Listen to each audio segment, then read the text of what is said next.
All right, hey everyone, and welcome. If you've ever even thought about buying a service-based business, you're going to want to stick around. Today, we are breaking down one of the most common and honestly most dangerous traps that buyers fall right into. Our goal? To help you spot it from a mile away. Okay, let's just dive right in. So, picture this. You're scrolling through business listings, and there it is, the one. It's an agency, and it's pulling in a cool $40,000 every single month. The numbers look really solid, and the seller's telling you, oh yeah, the team handles everything. It's starting to sound pretty sweet, right? And then you see this, a 60% profit margin. Whoa! I mean, at this point, your mind is just racing, right? You're already picturing yourself steering this super efficient, profitable machine. You're thinking, this is it. I'm buying a real business, not just another job. I mean, on paper, it seems absolutely perfect. You've got an established client base, a team is already in place, and those margins are incredible. This has to be that hands-off cash machine that everybody's looking for, right? Well, here comes the uncomfortable truth. Those amazing numbers, they can be a bit of a Trojan horse. See, in the agency world, when margins are that high, it often means one person is doing a ton of invisible, unpaid work just to keep the whole thing from falling apart. And that, my friends, points to a fatal flaw. We call it the genius with helpers trap. And here's what it means. The business isn't really a system, it's a person.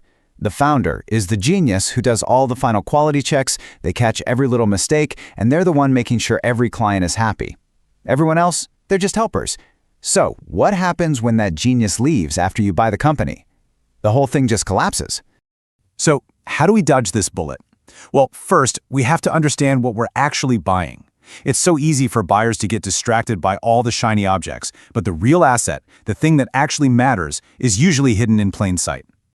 Look, when you buy an agency, a bunch of stuff transfers over super easily. You get the domain name, the branding, you get the keys to their Slack and Asana, and of course you get that client list with all their recurring retainers. This is the stuff that most sellers are going to highlight. But here's the thing you absolutely have to remember.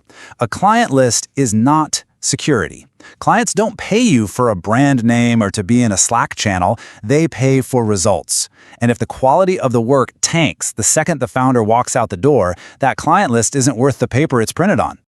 The real asset, the actual business you should be trying to buy, is the fulfillment engine. It's the operational playbook. It's the exact checklists, the step-by-step handoffs, the quality criteria.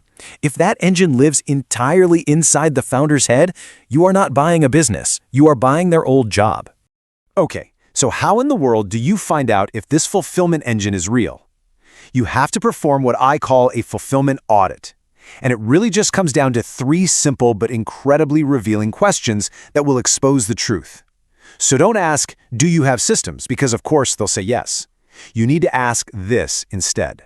Your first question is super direct and it's non-negotiable. You say, show me the SOP you used on your last client delivery. Notice, you're not asking for a summary or a promise. You want to see the literal document, the template, the checklist that the team used last week to get work done for a real client. You want proof, not a sales pitch. And on the screen, you can see the huge difference between a real SOP and a fake one. A real standard operating procedure is like a detailed recipe. It has step-by-step instructions, probably some screenshots, clear owners for every single task, and actual rules for what done means. A fake SOP? It's just a vague Google Doc with 3 bullet points like launch, optimize, report. One is a system, the other is just a suggestion. All right, next up, this is the make or break question. You ask, who does quality assurance before anything goes to a client? This one question gets right to the heart of the whole thing. It tells you exactly who the ultimate gatekeeper of quality is and whether or not that person is the founder you're about to replace. And here's what you need to be listening for in their answer. The big green flag is, oh, our project manager reviews all the work against our quality checklist before it goes out. That's a system. The massive, blaring red flag is, well, I review everything before it goes out.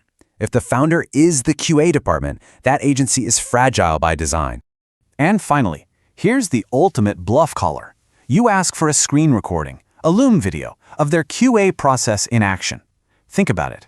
If a real system with checklists and project boards actually exists, this should be super easy for them to provide. They just open up their tool and walk you through it.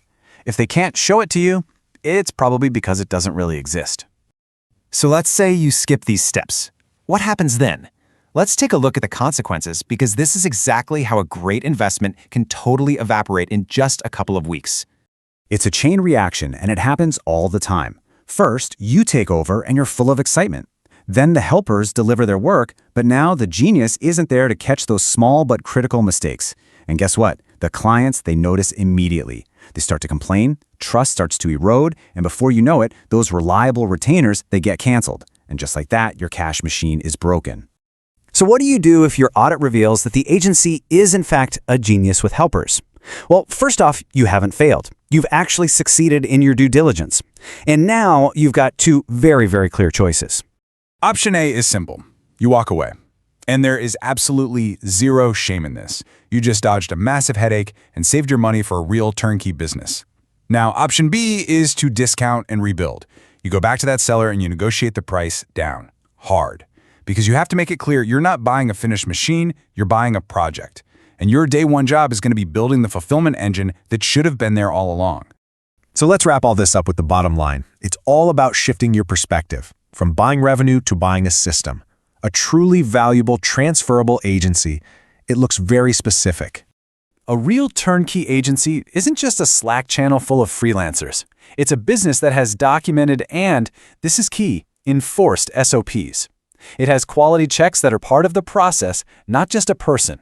The roles and handoffs are crystal clear, and the project boards can run smoothly even if the founder decides to go on vacation for a month. So as you look at your next big opportunity, I want you to ask yourself this one final question. Are you really buying a self-sustaining business that can thrive long after you take over, or are you just buying a bottleneck that's about to walk right out the door? Trust me, knowing the difference is everything.